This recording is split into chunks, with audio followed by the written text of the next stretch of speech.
সংগ্রাম শুরু করেছিলেন, সেই সংগ্রামের ফলশ্রুতিতে সরকার আপনাদের প্রতিনিধিদেরকে ডেকে নিয়ে তাদের সাথে সভা করে এমপি মুক্তির সুস্পষ্ট ঘোষণা দিয়েছিলেন। সেটা ছিল 11ই মার্চ। দিনে দিনে অনেক দিন হয়ে গেল, 3 মাস হয়ে গেল। দাবি আদায়ের যদি সদিচ্ছা থাকতো এতদিন আমরা সুস্পষ্ট অগ্রগতি দেখতে পেলাম। প্রত্যেক সপ্তাহে আমরা সমন্বয়কবৃন্দ নিজে পরিশ্রম করে নিজেদের পকেটে অর্থ ব্যয় করে ঢাকায় আসি কাজের খোঁজ খবর নেওয়ার জন্য, তদারকি করার জন্য, তদবির করার জন্য, কিন্তু রেজাল্ট শূন্য। কেন এটা হলো? আমার সেলিম ভাইয়ের বক্তব্য আপনারা শুনেছেন। আপনাদের যে আন্দোলনের ফসল, সেই আন্দোলনের ফসল ছিনতাই হয়ে গেছে। সেই ছিনতাইকৃত ফসলকে পুনরুদ্ধার করার জন্য আপনাদেরকে আবার সমবেত হতে হয়েছে।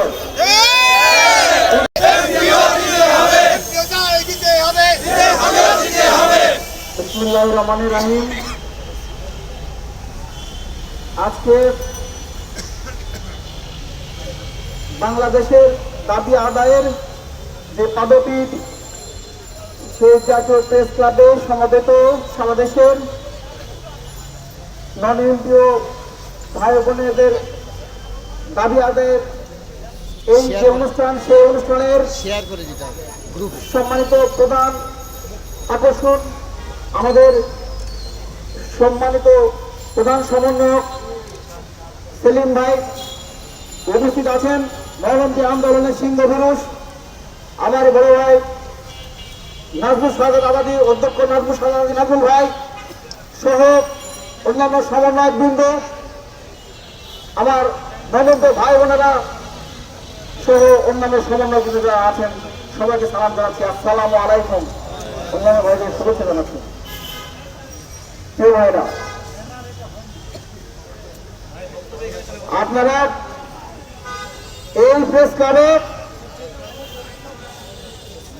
ফেব্রুয়ারি এবং মার্চ মাসের যে জীবন মরণ অত্যন্ত দুঃখের বিষয়। একই দাবি আদায় করার জন্য 2টি আন্দোলন করতে হয় না বাংলাদেশে, পুলিশ আন্দোলন করতে হয় না, বাংলাদেশে করতে হয়। কেন? কারণ এদেশ চালাচ্ছেন বর্তমানে ডক্টর ইউনূস স্যার। শুধু ডক্টর ইউনূস স্যার ভালো মানুষ হলে তো হবে না। হাসিনা পালিয়েছে, কিন্তু হাসিনার দোসররা অফিস আদালত ভর্তি হয়ে রয়েছে। এই হাসিনার দোসররা তারা এই আপনাদের আন্দোলনের ফলাফল চিন্তা করেছে।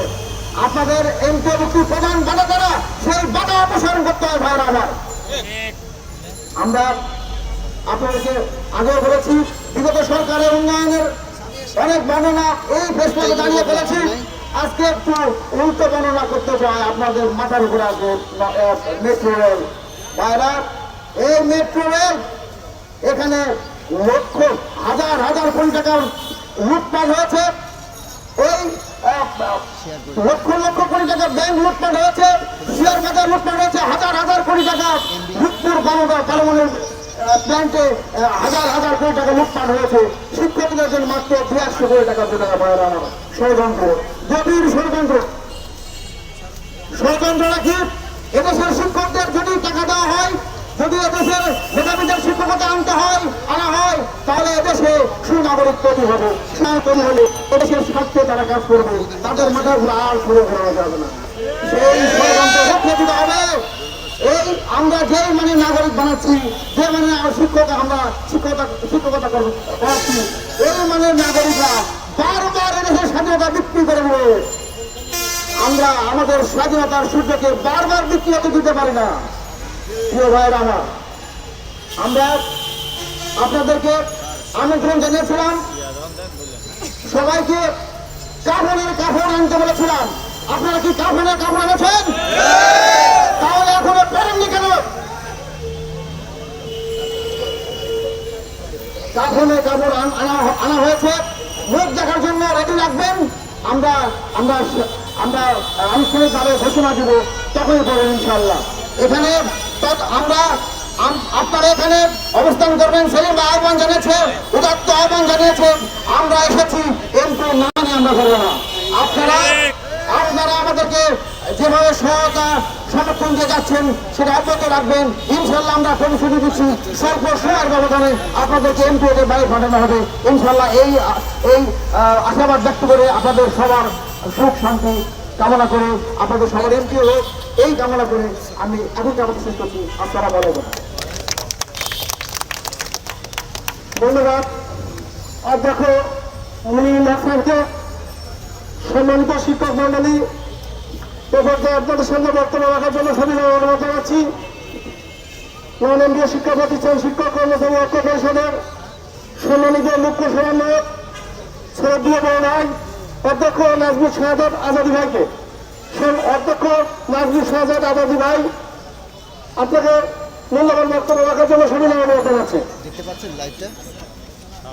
বিসমিল্লাহির রহমানির রহিম।